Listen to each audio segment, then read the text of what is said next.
شروع کرتی ہوں اللہ کے نام سے جو بے انتہا مہربان نہایت رحم فرمانے والا ہے۔ فرمایا تم دونوں یعنی انسان اور شیطان یہاں سے اتر جاؤ، تم ایک دوسرے کے دشمن رہو گے۔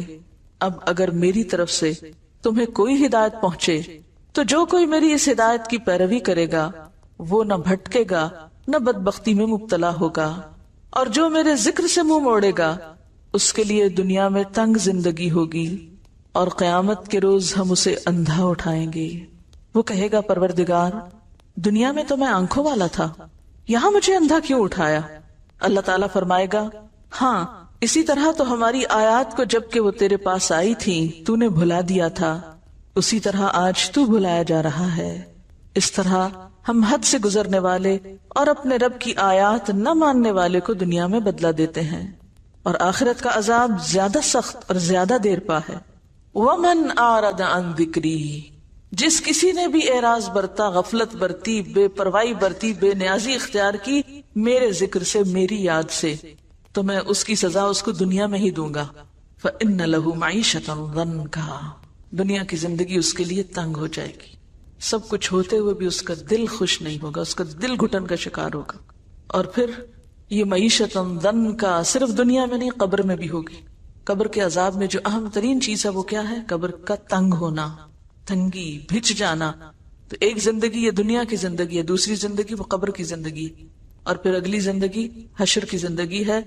وَنَحْشُرُهُ يَوْمَ الْقِيَامَةِ أَعْمَى، قبر سے وہ پھر اندھا ہو کے اٹھے گا، اور اس وقت انسان کہے گا قال رب لما حشرتنی اعمی، کہے گا یا رب تو نے مجھے اندھا کیوں اٹھایا؟ وقد كنت بصیرا، میں تو دیکھنے والا تھا، میری آنکھیں تو ٹھیک کام کرتی تھی، یہ سب کیا ہوا؟ میں تو دیکھ سکتا تھا، دنیا میں تو میری بینائی نہیں گئی تھی، یہ آج میری بینائی کیوں چھن گئی؟ آج میری نظر کیوں چلی گئی؟ یہاں مجھے کیوں اندھا اٹھایا گیا؟ تو اس کو وجہ بتائی جائے گی۔ قال كذلك اتتك آیاتنا فنسیتها وكذلك اليوم تنسى، ہاں اسی طرح تو ہماری آیات کو جبکہ وہ تیرے پاس آئی تھی تو نے بھلا دیا تھا۔ ہماری آیات کے بارے میں تم نے اپنی آنکھیں بند کر رکھی تھی، ہماری نشانیاں تجھے نظر نہ آتی تھیں، ہمارے کلام، ہماری یاد، ہماری بات کی طرف توجہ کرنے کا تمہارے پاس وقت ہی نہ تھا، وہ تو تمہاری ترجیحات میں سے ہی نہ تھا۔ وَكَذَلِكَ الْيَوْمَ تُنْسَى، آج تمہاری سزا یہ کہ تم بھی بھلائے جا رہے ہو، تمہارا بھی کوئی پرسان حال نہیں۔ خلاصہ کیا ہے؟ وَكَذَلِكَ نَجْزِي مَنْ أَسْرَفَ، وَكَذَلِكَ نَجْزِي مَنْ أَسْرَفَ، جو بھی حد سے بڑھتا ہے ہم اس کو ایسی ہی جزا دیتے ہیں۔ وَلَمْ يُؤْمِن بِآيَاتِ رَبِّهِ، اور اپنے رب کی آیات کو مانتا نہیں ہے۔ نہ ماننے سے کیا مراد ہے؟ قبول نہیں کرتا، عمل نہیں کرتا۔ وَلَعَذَابُ الْآخِرَةِ أَشَدُّ وَأَبْقَىٰ، اور البتہ آخرت کا عذاب زیادہ شدید اور زیادہ باقی رہنے والا ہے۔ کس کے مقابلے میں؟ دنیا کی معیشت ضنکا کے مقابلے میں۔ تو بات یہ ہے کہ کیا یہ سچی بات ہے؟ ذکر کے بغیر دنیا میں زندگی تنگ ہوتی ہے؟ کیا واقعی آپ کو معلوم، اور صرف معلوم نہیں یقین بھی ہے کہ قیامت کے دن کچھ لوگ اندھے اٹھائے جائیں گے؟ کیا واقعی ایسا ہونے والا ہے؟ اور اگر یہ سچ ہے اور ایسا ہی ہونے والا ہے تو پھر ہمیں صرف اپنی ہی نہیں ان سارے لوگوں کی فکر کرنی ہے جو اللہ کے ذکر سے، اللہ کی طرف سے آئی ہوئی نصیحت سے بالکل اندھے بنے ہوئے ہیں اس زندگی میں، اس دنیا میں۔ یہ اگنور کیے جانے کے لائق بات نہیں، یہ بہت اہم بات ہے۔ تھوڑی دیر کے لیے آنکھیں بند کر کے تصور کریں اس زندگی کا جس میں انسان دیکھ نہیں سکتا، اور یہ تو پھر صرف دنیا ہے جس میں اگر کسی ایک انسان کی بینائی چلی بھی جائے تو بہت سے لوگ مدد کرنے کے لیے موجود ہوتے ہیں۔ اب تو ایسے ادارے بن چکے ہیں، ایسی فاؤنڈیشنز ہیں، ایسے انتظامات ہیں جن سے اس دنیا میں نابینا لوگوں کو بہت سی فیسلٹیز پرووائڈ کی گئی ہیں کہ وہ اپنی زندگی میں انڈیپینڈنٹلی کام کر سکیں، اپنا چلنا پھرنا، حتیٰ کہ پڑھنا لکھنا۔ لیکن قیامت کے دن کون کس کا مددگار ہوگا؟ کون کس کے کام آئے گا؟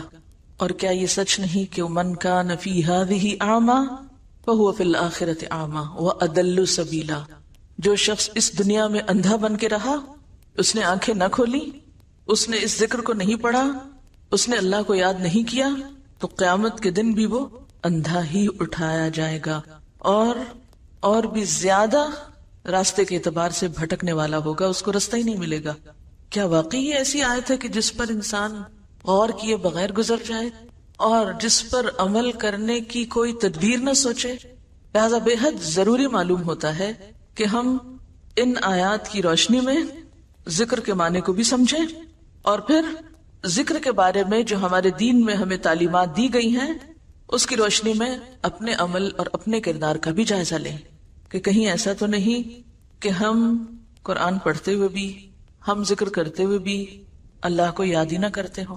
تو آج ہم گفتگو کریں گے ذکر کی حقیقت کے بارے میں کہ ذکر کیا چیز ہے، ذکر کیسے کرنا چاہیے، ذکر کی کتنی قسمیں ہیں، اور پھر سب سے اہم بات ذکر کا اصل مفہوم کیا ہے، ذکر کی روح کیا ہے، اور اس ذکر کا جو قرآن کی شکل میں ہے حق کیسے ادا کیا جائے، اس کے لیے آنکھوں کو کیسے کھولا جائے کہ قیامت کے دن بھی دیکھنے والوں میں سے اٹھیں. قرآن پاک کی ایک سورت ہے سورت الاعلی، اس میں اللہ سبحانہ وتعالیٰ فرماتے ہیں قد افلح من تزکا وذکر اسم ربہ فصلی بل تؤثرون الحیاۃ الدنیا والآخرۃ خیر وابقی ان ھذا لفی الصحف الاولی صحف ابراہیم و موسیٰ. کیا معنی ہے اس آیت کا؟ قد افلح، یقیناً فلاح پا گیا، کامیاب ہو گیا. کون؟ من تزکا، جس نے اپنا تزکیہ کر لیا، اپنے دل کا، اپنے خیالات کا، اپنے اخلاق کا، اپنی عادات کا تزکیہ کر لیا، اس میں سے قبیح چیزیں نکال پھینکی. وذکر اسم ربہ، اور اپنے رب کا نام یاد کرتا رہا، یعنی اپنے رب کی یاد اختیار کی، ذکر کیا. فصلی، پھر نماز بھی پڑھی. لیکن کچھ لوگوں کے پاس ان تینوں چیزوں کے لیے وقت نہیں جو کہ ان کو کامیابی کی طرف لے جانے والی ہیں. قد افلح من تزکا، نہ تزکیے کے لیے وقت ہے، وذکر اسم ربہ، نہ ذکر کا وقت ہے، نہ ذکر کی طرف دھیان ہے. فصلی، اور نہ نماز ہی کی طرف توجہ ہے. کیوں؟ اس لیے کہ بل تؤثرون الحیات الدنیا، بلکہ تم دنیا کی زندگی کو ترجیح دیتے ہو. دنیا کی محبت کی وجہ سے تم اپنے ان فرائض کو بھولے ہوئے ہو جن پر تمہاری کامیابی کا انحصار ہے. والآخرۃ خیر وابقی، اور تمہیں یہ بھی بھول گیا کہ آخرت زیادہ اچھی جگہ ہے اور زیادہ باقی رہنے والی ہے. اس دنیا کی نسبت وہ گھر جو ہمیں کل ملنے والا ہے وہ زیادہ اچھا گھر ہے. ان ھذا، یقیناً یہ باتیں لفی الصحف الاولی، پہلے صحیفوں میں بھی موجود ہیں. اس سے کیا پتہ چلتا ہے کہ کامیابی کے یہ اصول ابدی ہیں. ابدی کا کیا معنی ہوتا ہے؟ ہمیشہ سے، ان میں کوئی شک نہیں. ہر دور میں یہی باتیں پیغمبرانہ تعلیم کا حصہ رہی ہیں، اور خاص طور پر صحف ابراہیم و موسیٰ، ابراہیم اور موسیٰ علیہ السلام کی تعلیمات ان کی کتابوں اور ان کے صحیفوں میں بھی یہی باتیں تھی. یعنی ساری تعلیمات کا نچوڑ یہی ہے. تو گویا دین کی تعلیم یہی ہے. پہلی چیز کہ تزکیہ نفس ہو، تزکیہ قلب ہو، تزکیہ اخلاق ہو. کس لیے یہ ساری صفائی، یہ اہتمام؟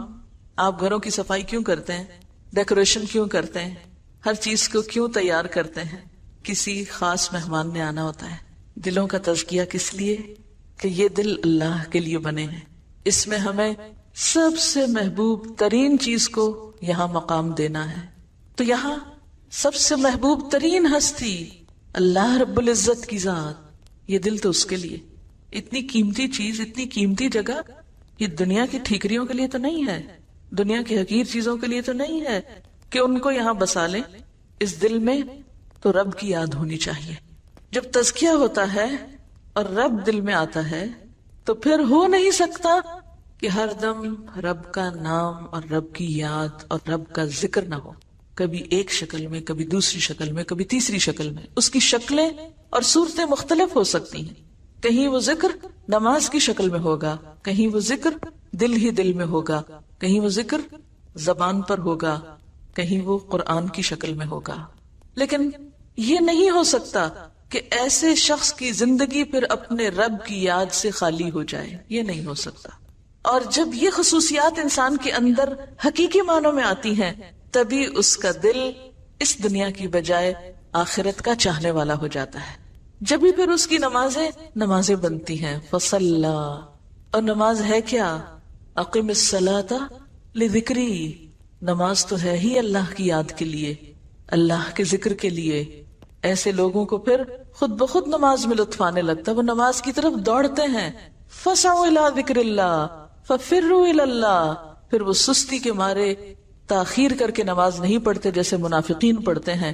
وَإِذَا قَامُوا إِلَى الصَّلَاةِ قَامُوا كُسَالَىٰ يُرَاءُونَ النَّاسَ وَلَا يَذْكُرُونَ اللَّهَ إِلَّا قَلِيلًا.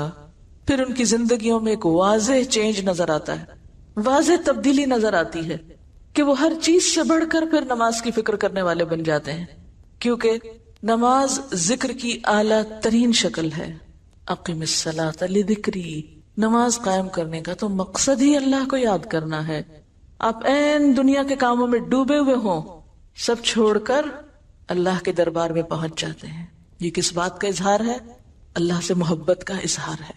پھر کچھ یاد نہیں رہتا، پھر کوئی چیز اہم نہیں رہتی، غم ہو یا خوشی ہو، پھر ہر حال میں انسان اپنے رب ہی کی طرف دوڑتا ہے. فَسَعُوا إِلَىٰ ذِكْرِ اللَّهِ وَذَرُوا الْبَيْعَ. پھر دنیا کی تجارت اور خرید و فروخت چھوڑ دیتا ہے. تو بہرحال یہ وہ بنیادی تعلیمات ہیں جو تمام پیغمبرانہ صحیفوں میں ہیں، اور تمام انبیاء کا مقصد کیا تھا آنے کا کہ وہ انسانوں کو اللہ سے جوڑیں. کیونکہ ان آیات میں بھی کیا بتایا گیا؟ فَإِمَّا يَأْتِيَنَّكُم مِّنِّي هُدًى فَمَنِ اتَّبَعَ هُدَايَ. پہلے آپ دیکھیے جمع کا صیغہ استعمال کیا گیا کہ اگر تم سب کے پاس میری طرف سے ہدایت آئے، کیونکہ پیغمبر تو سب کے لیے ہوتے ہیں نا، اور خاص طور پر نبی صلی اللہ علیہ وسلم تو رحمت للعالمین ہیں. یا ایھا الناس انی رسول اللہ الیکم جمیعا وما ارسلناک الا کافۃ للناس. سارے انسانوں کے لیے. لیکن پھر سارے انسانوں میں سے جب عمل کا وقت آتا ہے تو ہر ایک کے لیے دین اپنی اپنی جگہ اہم ہو جاتا ہے. فمن، تو اب یہاں اکیلے اکیلے کی بات ہے، اور اتبع بھی سنگولر ہے. فمن اتبع، تو جس نے پیروی کی. یہ نہیں کہ میرا سارا خاندان پیروی کرتا رہے اور میں نہ کروں تو مجھے کوئی فائدہ نہیں. فمن اتبع، جس نے بھی پیروی کی، ہدایا، میری ہدایت کی، فلا یضل، تو وہ بھٹکے گا نہیں، گمراہ نہیں ہوگا، ولا یشقا، اور نہ مصیبت میں پڑے گا، نہ وہ بدبخت ہوگا. پھر بات آ جاتی انڈیویجولز پر. ایک ایک کو اپنا حساب دینا ہے، تنہا، اکیلے.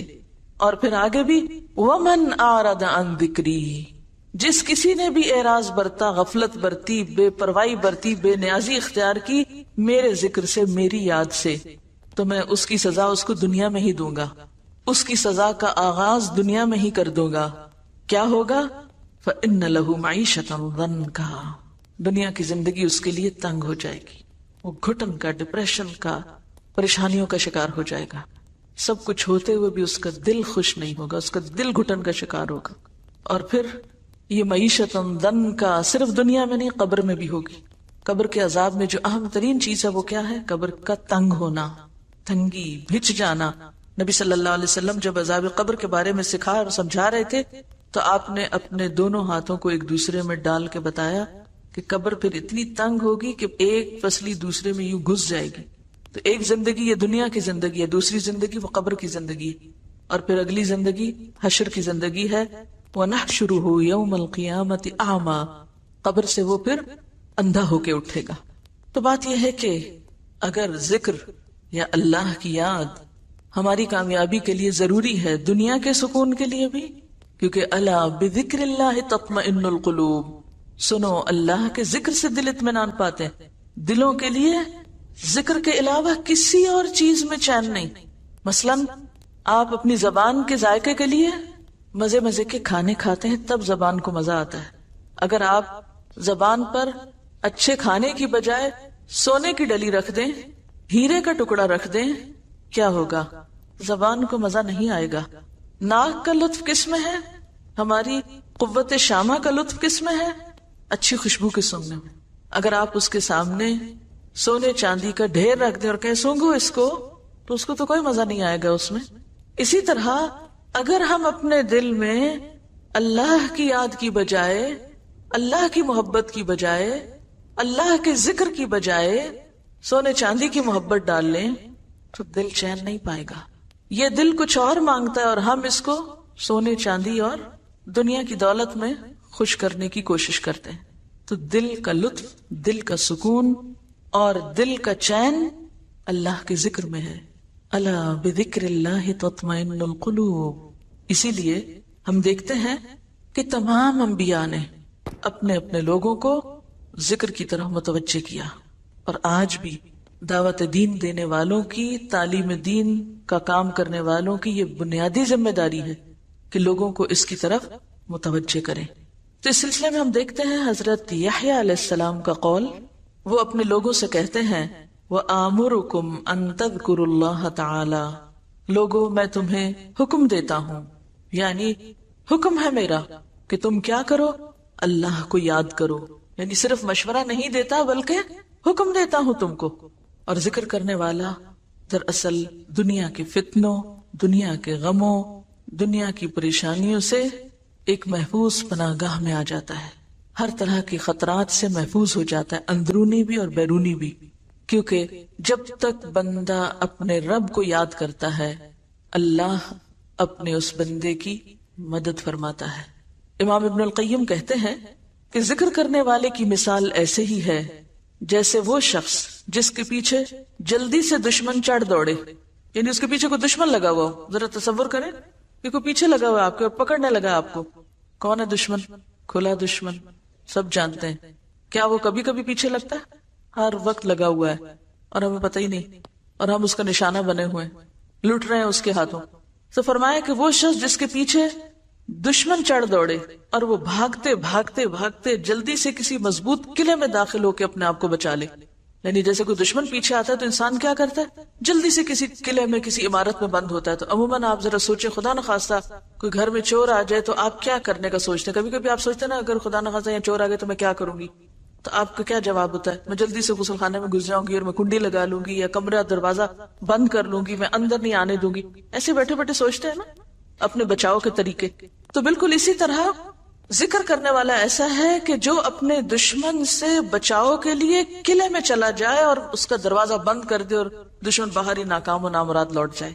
یعنی ذکر اس طرح انسان کو شیطان کی شر اور شیطان کی دشمنی اور اس کے وسوسوں سے محفوظ کرتا ہے.